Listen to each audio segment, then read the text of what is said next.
देर रात गए आरती अपने कमरे में सोई हुई थी। तभी सास के चीखने की आवाज़ से उसकी नींद टूटी। उसके ससुर जी की गरजती हुई आवाज़ आई, एक थप्पड़ से मन नहीं भरा क्या, और कुटाई चाहिए क्या? यह आवाज़ सुनकर आरती स्तंभ सी रह गई। उसने अपने पति अमित को झकझोरते हुए कहा, उठो ना, लग रहा है पापा जी माँ जी को मार रहे हैं। अमित आरती को झुंझलाते हुए बोला, माँ तो मार खाने के लायक ही है, तुम मुझे सोने दो यार। पापा देर रात गए अपने कमरे में क्या करते हैं इससे हमें कोई मतलब नहीं होना चाहिए। यह उनका आपस का मामला है, उनकी भी अपनी प्राइवेसी है।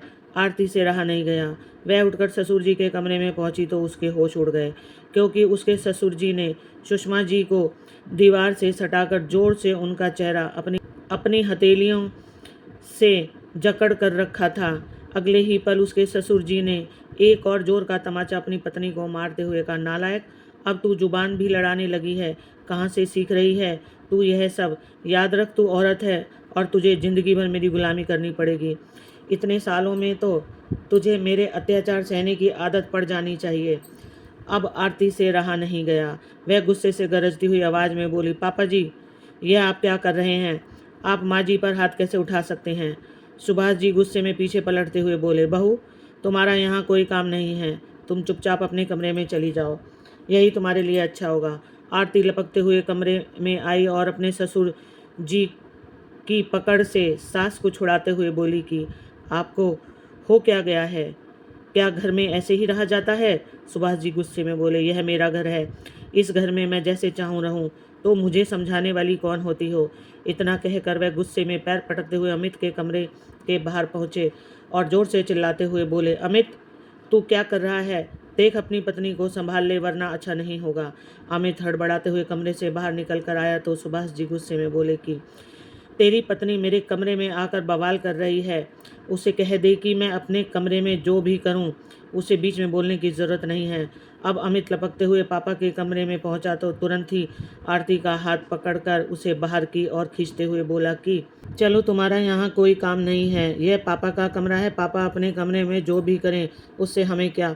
आरती उसका हाथ झटक कर गुस्से में बोली, तुम्हें अपनी माँ की हालत देखकर कुछ समझ में आ रहा है या नहीं? बात चाहे कुछ भी हो, इस तरह अपनी पत्नी पर हाथ उठाना ठीक नहीं होता। अब अमित से रहा नहीं गया। वह आरती को जबरदस्ती खींचते हुए बाहर लेकर आया और उसे एक जोर का तमाचा मारते हुए बोला कि बाबूजी अच्छा करते हैं जो माँ को मारते हैं। अगर औरतों को मार पीट कर काबू में ना रखें तो वह ऐसे ही बदतमीज़ हो जाती हैं। हमारी शादी को 7 महीने हो चुके हैं और तुम्हें अभी तक यह समझ में नहीं आया कि यह घर बाबूजी का है और वह अपनी मर्जी के मालिक हैं। आगे से बाबूजी कुछ भी करें, तुम्हें बाबूजी के मामले में कुछ भी बोलने की ज़रूरत नहीं है। उधर सुषमा जी कमरे के भीतर अलग ही रोई जा रही थी। बाहर से थप्पड़ की आवाज़ आने पर वह दौड़कर बाहर आई तो उन्होंने देखा कि आरती अपना गाल पकड़कर फर्श पर बैठी हुई है। उनका दिल धक से रह गया और वह सोचने लगी कि यह क्या हो गया, मेरा बेटा भी पिता की राह पर ही चल पड़ा। वह अपना दुख भूलकर अमित के सामने आकर खड़ी हुई और गुस्से में गरजते हुए बोली कि तुमने बहू पर हाथ उठाने की हिम्मत कैसे की? अमित गुस्से में बोला कि तुम औरतों को मार खाने की आदत होनी चाहिए, बिना मार के तुम लोगों को बात समझ में आती है क्या? सुषमा ने बताया। जी क्रोध से कांपने लगी और उन्होंने जोर से अमित के एक चांटा मारते हुए कहा, नालायक, क्या मैंने इसी दिन के लिए तेरी परवरिश की थी? अचानक से बड़े थप्पड़ से अमित बहुत चक्का सा रह गया।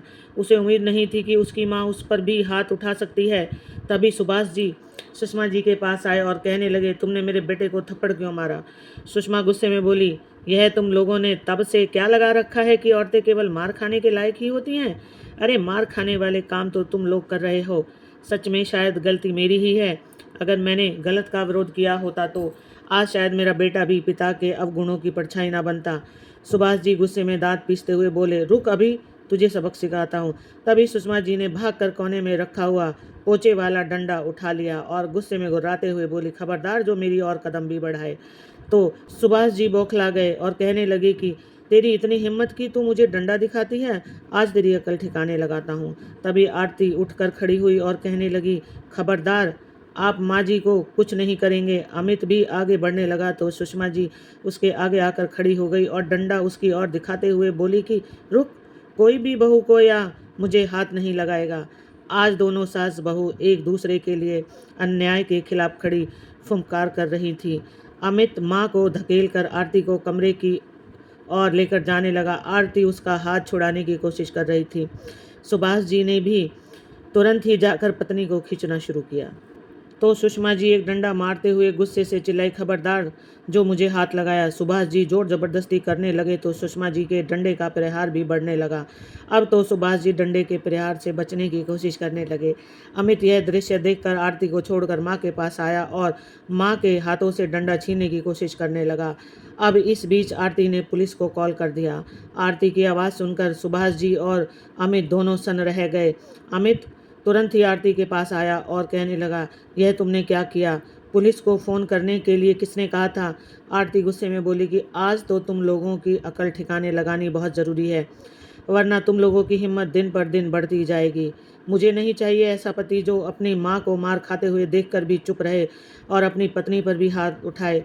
अगर तुम्हारे बाबूजी माँ के साथ मार पिटाई कर रहे थे तो तुम्हें उनका विरोध करना चाहिए था ना, कि उनका साथ देना चाहिए था, या उनके नक्शे कदम पर चलते हुए मुझ पर हाथ उठाना चाहिए था। अमित के तो होश उड़ गए थे।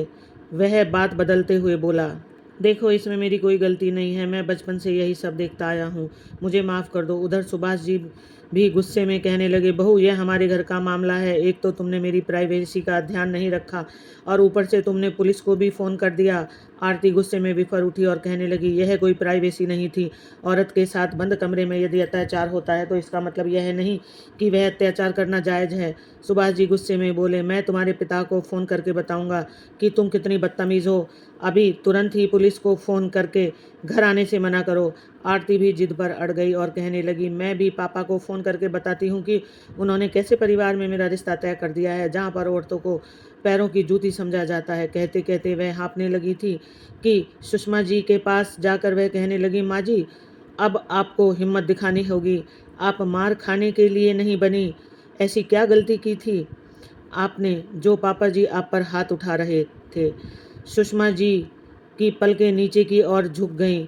वह कहने लगी, मुझे बुखार था और यह अपनी मनमानी करना चाहते थे। मैंने इनकार किया तो इन्होंने मुझ पर हाथ उठाना। इतना कहकर वह रोने लगी। आरती सोच में पड़ गई कि समाज में अच्छाई का मुखौटा लगाकर घूमने वाला यह इंसान बंद कमरे में पत्नी के साथ कितना गलत व्यवहार करता है। खैर थोड़ी देर के बाद पुलिस की टीम घर पर आ गई। आरती ने महिला इंस्पेक्टर निधि को सारी बात बताई। साथ खड़े कांस्टेबल ने अमित और सुभाष जी दोनों को गिरफ्तार कर लिया था। दोनों पिता पुत्र एक साथ ही जेल की सलाखों के पीछे जाने वाले थे, क्योंकि दोनों ही गलत रास्ते पर चल रहे थे। जब मोहल्ले में सबको पता चला कि सुभाष जी बंद कमरे में अपनी पत्नी के ऊपर हाथ उठाते थे तो सब लोग उन्हें घृणा भरी नज़रों से देखने लगे। सुभाष जी किसी से नज़र नहीं मिला पा रहे थे। उधर अमित भी हक्का बक्का सा था। वह सोचने लगा, बाबूजी तो सालों से माँ पर हाथ उठा रहे थे, लेकिन मैंने तो पहली बार ही उठाया था, फिर भी मैं जेल जा रहा हूँ। वह अपना सिर नोच रहा था, लेकिन अब कोई उसकी बात सुनने वाला नहीं था। दोनों बाप बेटों को जेल की सज़ा हुई। आरती और उसकी सास ने अपने अपने पति से तलाक की प्रक्रिया भी शुरू करवा दी थी। तलाक के बाद आरती अपनी सास के साथ उसी घर में शान के साथ सिर उठाकर जी रही थी, क्योंकि तलाक के बाद वह मकान कोर्ट ने सास बहू दोनों के हवाले कर दिया था। इसी बीच आरती ने नौकरी की तलाश शुरू की तो उसे देहरादून के एक स्कूल में नौकरी मिल गई। तब काफ़ी सोच विचार करने के बाद देहरादून में जाकर सास और बहू दोनों ने मिलकर एक नया मकान खरीद लिया। वह अब पुरानी कड़वी यादों से भी बहुत दूर आ चुकी थी और नए माहौल में नई जिंदगी की शुरुआत कर चुकी थी। दोनों ने हिम्मत जुटाई और अन्याय के खिलाफ आवाज़ उठाई तो आज दोनों के जीवन में सकारात्मक परिवर्तन था। वरना बहुत सारी ऐसी औरतें हैं जो पति का अत्याचार सहकर भी ससुराल में रहने को मजबूर हैं। राधे राधे। आपको कहानी अच्छी लगे तो कमेंट बॉक्स